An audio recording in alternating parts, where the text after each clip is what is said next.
Hello guys, Vanakkam and welcome to Metier International Academy, one of the leading academy in training nurses in the nursing competitive exam as well as IELTS and NCLEX and OET training. Welcome back to Magic Pill session. In Magic Pill session, we are discussing very important topic, previous year question papers, additional golden points, rational for each and every option. There are so many Magic Pill videos streaming in e-nursing Metier YouTube channel. Watch those videos also. And today, the topic what we are going to discuss is mechanical ventilator. Most of the students demanded for this topic. That's why I selected this one. So watch the video till the end. Definitely it is going to be very, very useful for you for your upcoming competitive examination. Let's begin the session without wasting the time with your thought of the day. See, there is no secret for success. If you want success in your life, you need to have three things. The first one, keep on learning. Keep your preparation again and again. Okay. Even though there are so many failures coming in your life, just overcome the failure, keep learning.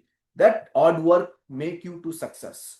Okay, so whenever you are learning from the failure, that learning is very, very important. You will not do the same mistake again. Understand? So three things are very important. That is, keep your preparation constant. Hard work is very, very important, and learn from your failure. If you have these three things, then definitely your success is going to be very fast. Okay, so let's start the session. As I mentioned already, the topic what we are going to discuss today is mechanical ventilator, that is artificial lungs, which is going to deliver a volume and pressure and maintain the lungs properly, maintain the oxygen diffusion, saturation, each and everything will be maintained by the mechanical ventilator. Let's discuss in detail important exam points related to mechanical ventilator. See, two things, whenever you come across the word mechanical ventilator, two things should come into your mind.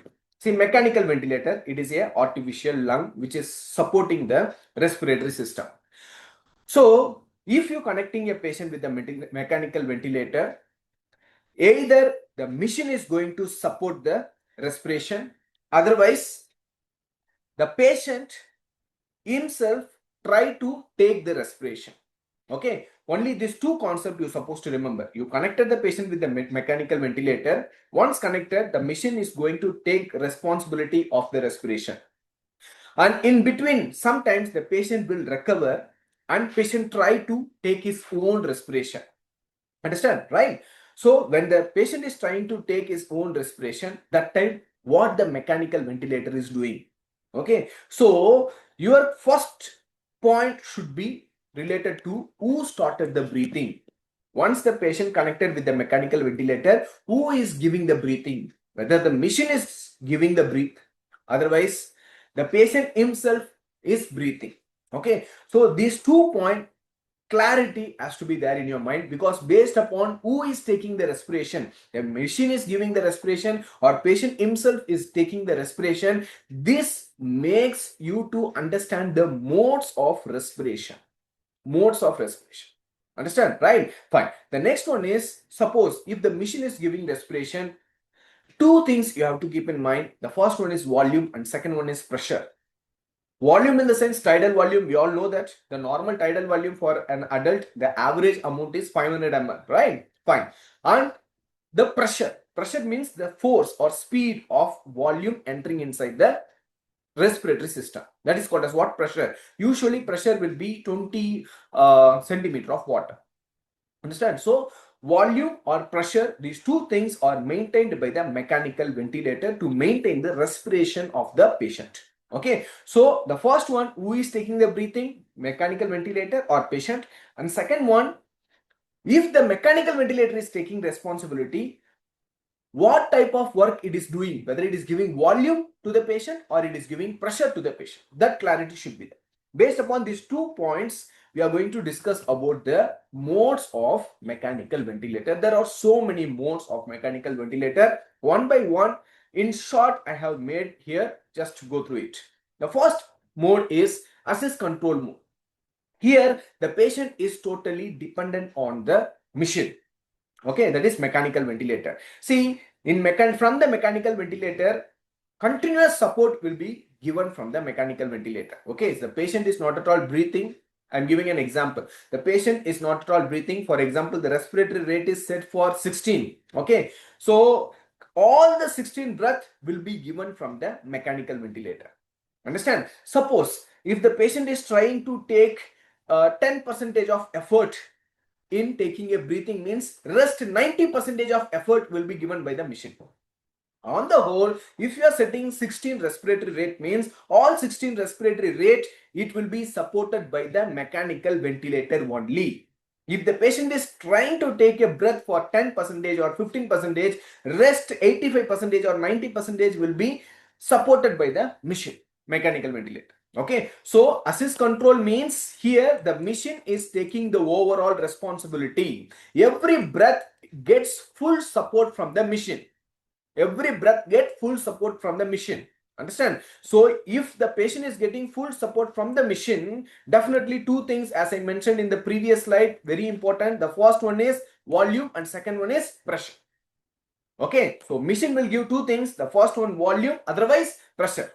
Understand? Right? Fine. So on the whole, very simple concept. Assist control means the machine is totally taken the responsibility of respiration. That is called as what? Assist control mode. In that, two things is there. That is volume control, otherwise pressure control. We will discuss about these two things later. The second one, SIMV, synchronized intermittent mandatory ventilation. Very important one.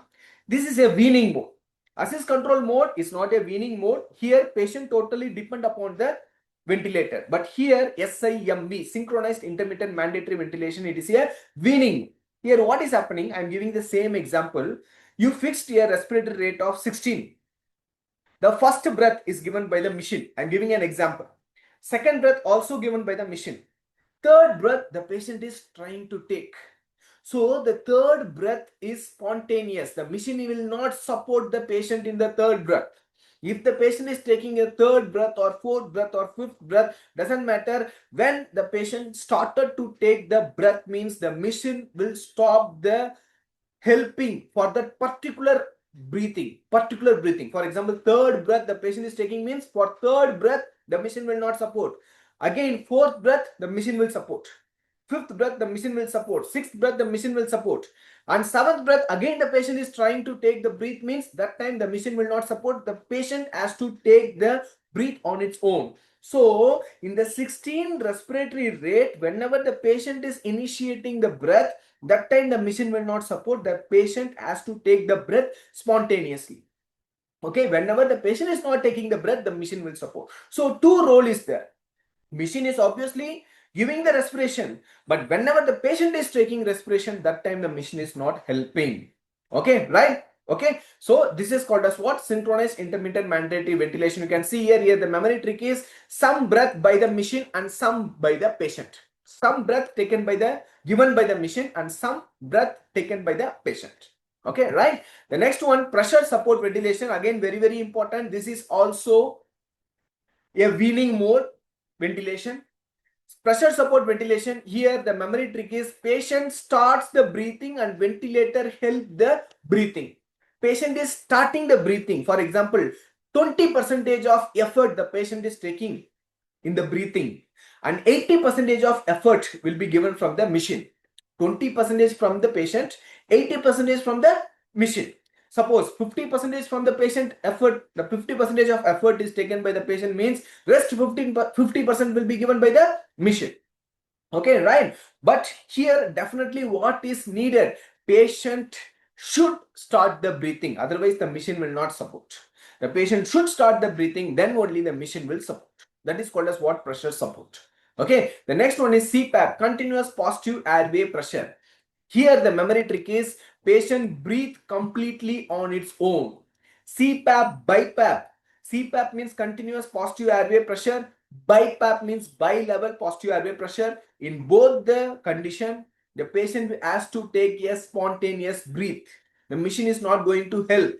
Okay, here the patient has to take the effort in spontaneous breath. But in CPAP, continuous positive airway pressure will be delivered to the patient. Whether the patient is taking inspiration or the patient is taking expiration, doesn't matter. Continuous positive airway pressure will be there getting to the patient. Understand, right? That is called as what? CPAP. Same positive airway pressure during inspiration and during expiration, that is called as what? CPAP. It is used to maintain the airway open. It maintains the patency of the alveoli open. Understand? That is called as what? CPAP. And the next one is BiPAP. BiPAP, already I said that bi-level positive airway pressure, that is called as what? BiPAP. See, the difference between CPAP and BiPAP is, you can see here, this is the CPAP, same machine only, okay? This is the CPAP machine and this is the BiPAP machine. In CPAP, only one positive pressure is there. During inspiration also, same pressure will come. During expiration of the patient also, same pressure will be there. That is called as what? CPAP.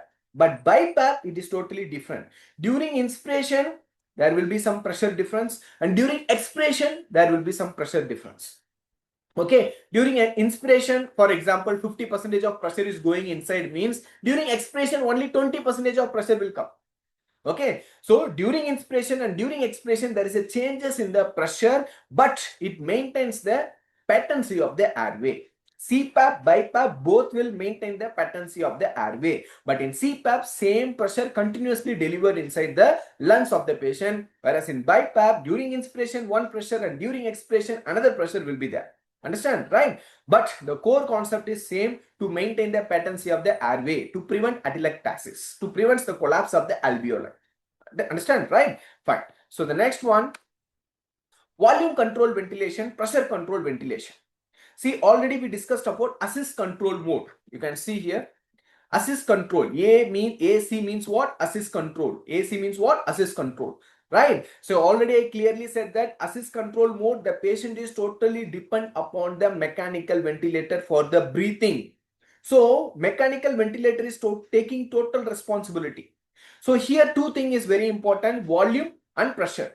What the machine is delivering to the patient. For example, patient needs the quantity of air. Yeah, adequate quantity of air is needed for the patient. That time the patient will be in the assist control volume mode. Okay, assist control volume mode. Otherwise, the patient need more pressure to maintain the airway patency. That time the physician will make the patient to be in assist control pressure mode. So what is required for the patient? Whether the patient need air, that time tidal volume means volume mode. Assist control volume mode. Otherwise, the patient need a pressure to maintain the airway patency. That time assist control pressure mode. You can see here, volume control ventilation and pressure control ventilation. In volume control ventilation, volume is guaranteed. The tidal volume, for example, 500 ml is the tidal volume set in the machine, means the 500 ml of tidal volume will definitely go inside the lungs. That is called as what? Volume control ventilation. Otherwise, in order to maintain the airway patency, the physician is switching to the pressure control mode. That time pressure is guaranteed. That is 20 centimeter of water pressure will be delivered to the lungs in order to maintain the airway patency. Okay, right? So assist control, it has two things, that is volume control ventilation, pressure control ventilation. If the patient needs air, volume control ventilation. If the patient needs pressure to maintain the airway patency, that time pressure control ventilation.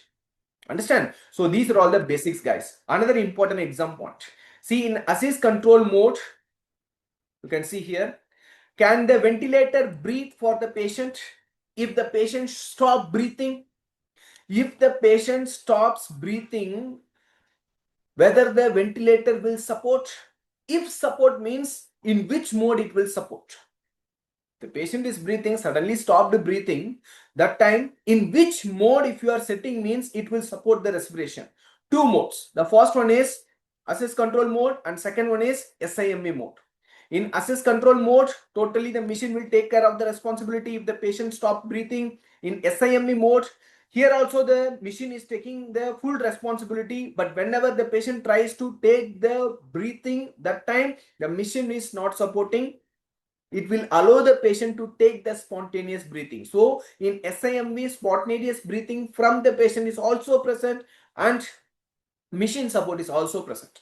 Okay, right? Whereas in PSV, pressure support ventilation, the patient should take the initiation, then only the machine will support. Otherwise, the machine will not support. Understand, right? So you should have the knowledge about when the machine will support, when the machine will not support. Okay, right? Fine. So the next one, you can see here, already I have said very clearly, assist control volume mode, assist control pressure mode. In assist control volume mode, who starts the breathing? Either the patient or the ventilator. but the full responsibility is taken by the ventilator. In assist control pressure mode, here also the full responsibility is taken by the ventilator. SIMV mode, here also full responsibility is taken by the ventilator, but allowing the patient breathe, spontaneous patient breathe. Understand, right? So these concepts you have to be very clear. Okay, fine. So with this basic concept, let's move into solving the question. The first question what we are going to discuss is, a patient with acute respiratory distress syndrome is on mechanical ventilation. The ventilator alarm suddenly sounds high pressure alarm. Ventilator machine is having a high pressure alarm, a low pressure alarm, like that. Okay, so high pressure alarm sound is coming now. When the high pressure alarm will start in the mechanical ventilator machine, that is very, very important. Okay, fine. So in what are all the condition, high pressure alarm will come from the mechanical ventilator. Here they have given 4 options.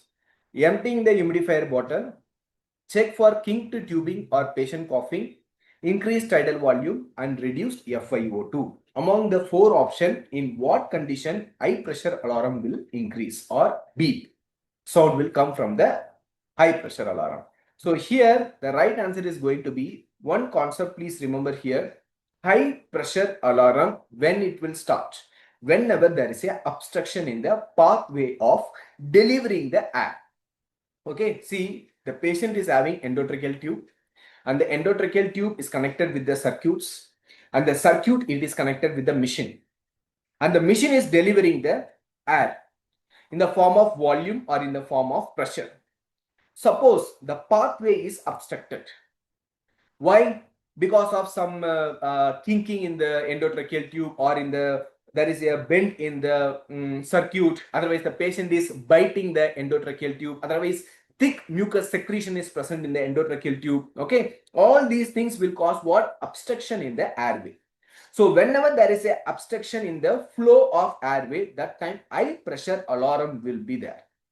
Okay, right? So for this question, the right answer is going to be what? Option B, that is the tube is kinked.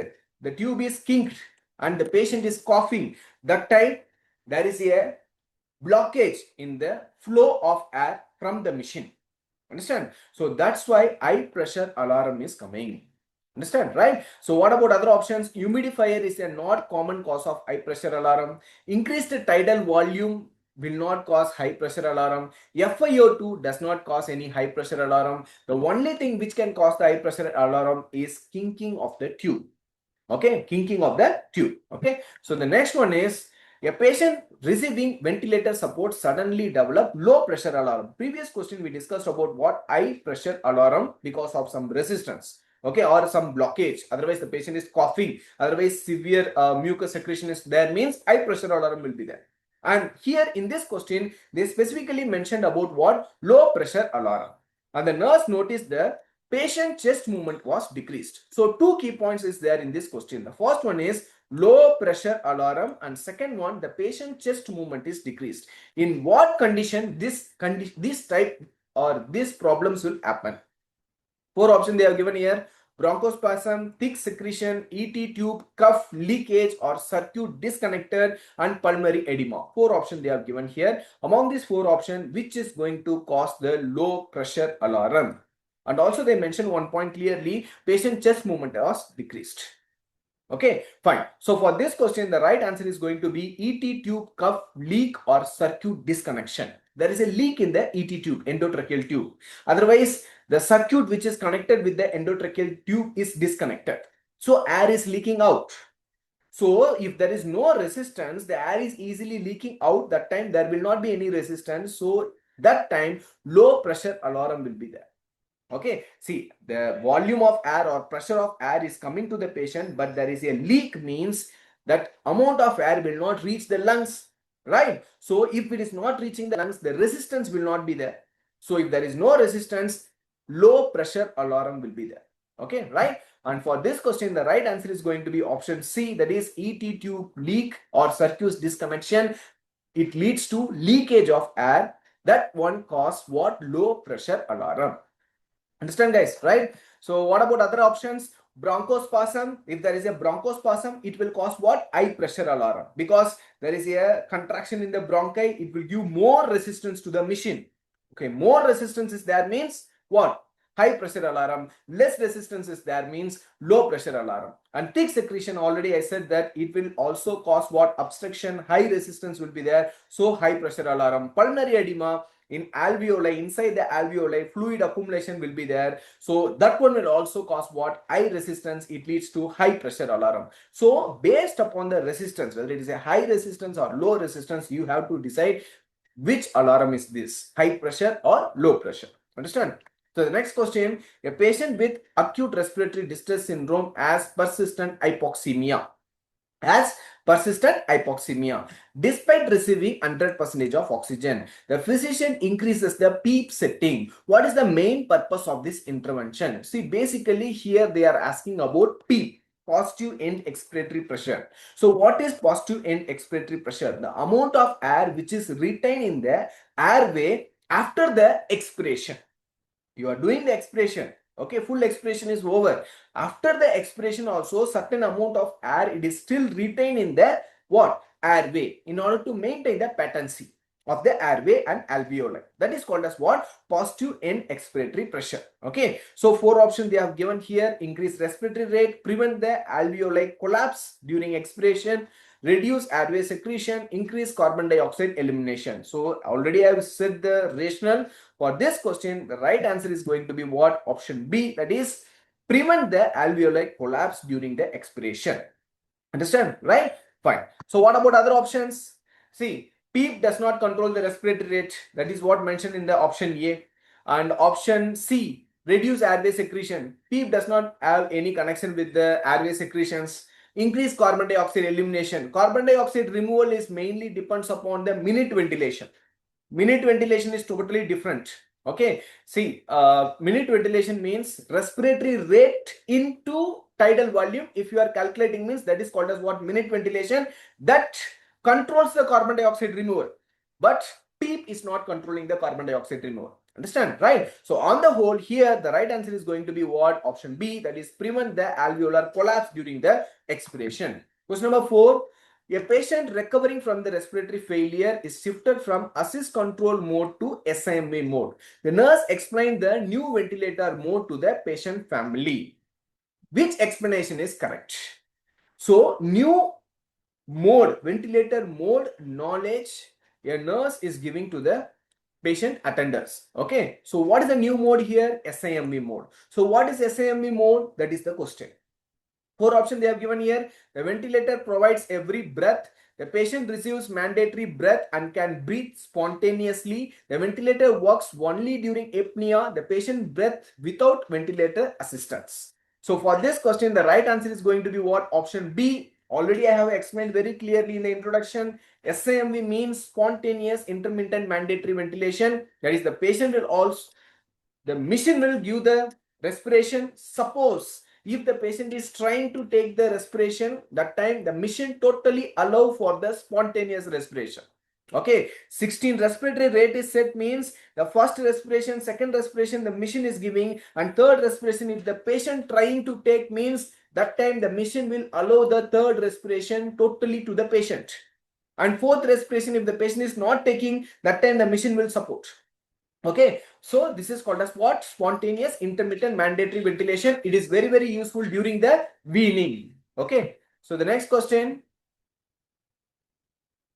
A ventilated patient suddenly becomes restless. The monitor shows the saturation is 82% and the ventilator alarm starts sounding. What should the nurse do first? So SpO2 is very less and alarm is sounding. Okay, what should the nurse do first? Administer sedative? No, we cannot administer sedative. Already saturation is less. Assess the patient airway, ET tube and oxygen supply. Okay, we can go with that. Call the physician before assessment. No, first we need to start with the ABC management, because saturation is decreasing. Switch off the ventilator. We should never do that, right? So for this question, the right answer is going to be what? Option B. Whenever the saturation is decreased for the patient who is connected with the ventilator, first you need to check the airway breathing circulation. So here the right answer is going to be what? Option B, that is assess the patient airway, ET tube and oxygen supply. Okay, right? So other options rational also I have mentioned here, just go through it. Okay, right?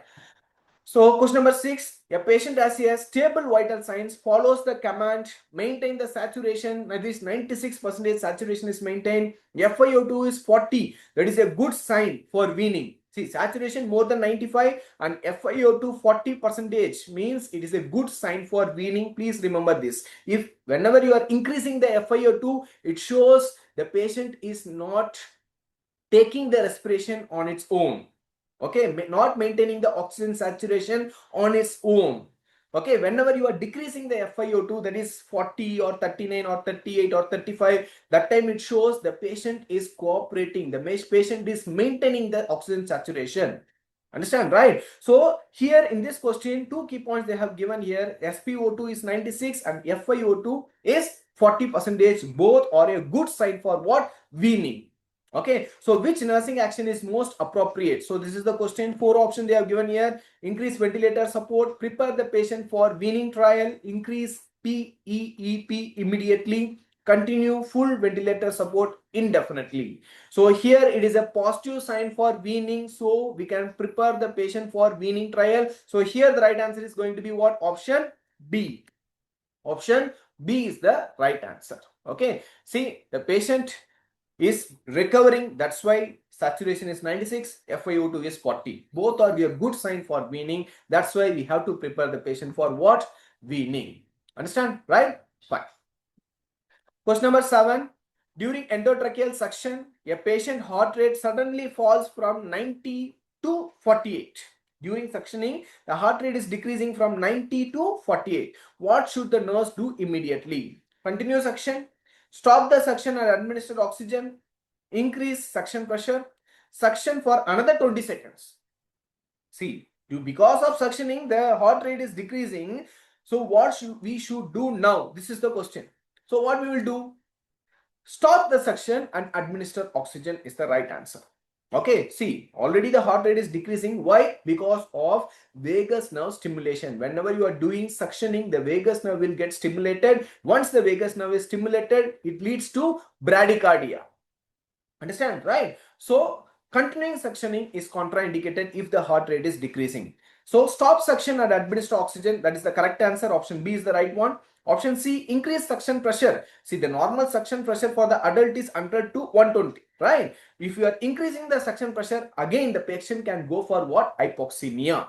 Okay, and suction for another 20 seconds. No, already the heart rate is decreasing. If you are increasing the suction for another 20 seconds, again the patient will go for what? Bradycardia. So for this question, the right answer is going to be what? Option B, stop the suction and administer oxygen. And additional golden points I have added here. See, for adult, the suction pressure is going to be 100 to 120 mm of mercury, and for children's 80 to 100, and for infant 60 to 80, and for neonate 40 to 60 mm of mercury.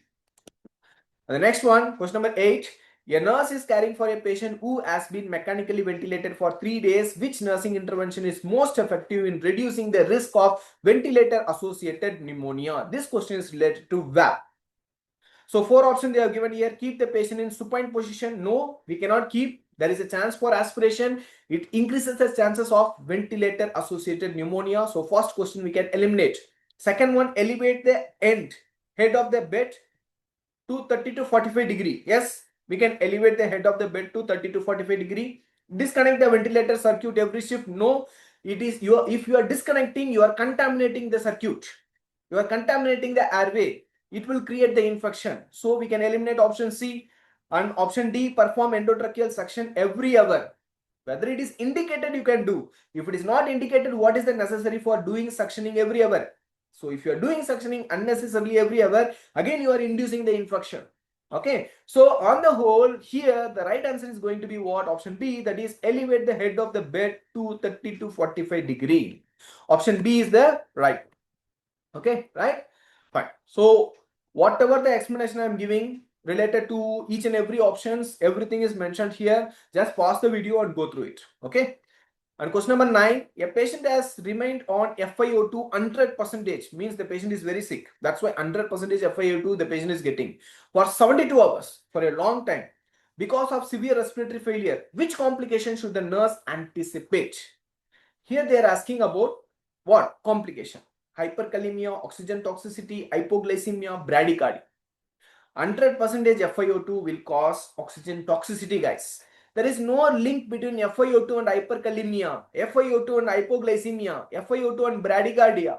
Understand? So it is a direct question. It is directly taking you to what? Oxygen toxicity.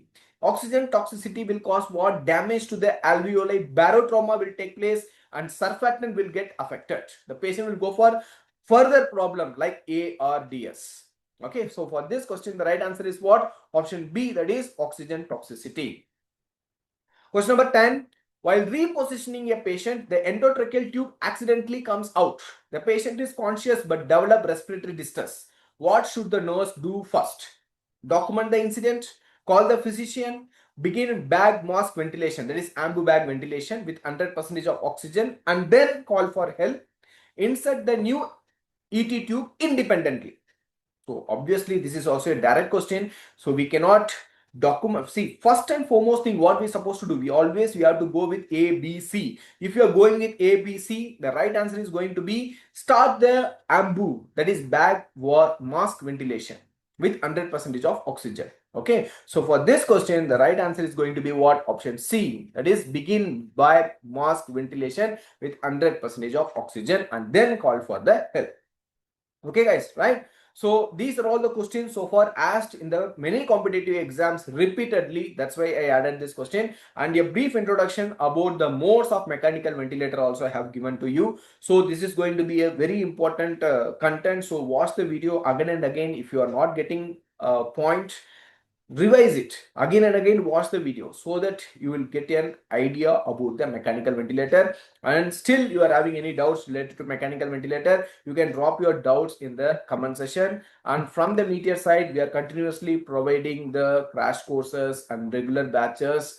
Hybrid classes is also going on in Delhi as well as in Pondicherry. Even we are going to start a new batch in Tamil Nadu also. Soon we will announce the place. So if you want to join us, please call us in the number which is given down. Okay. So if there is any doubts anywhere, you can drop your message in the comment section. Thank you very much for watching the video, guys.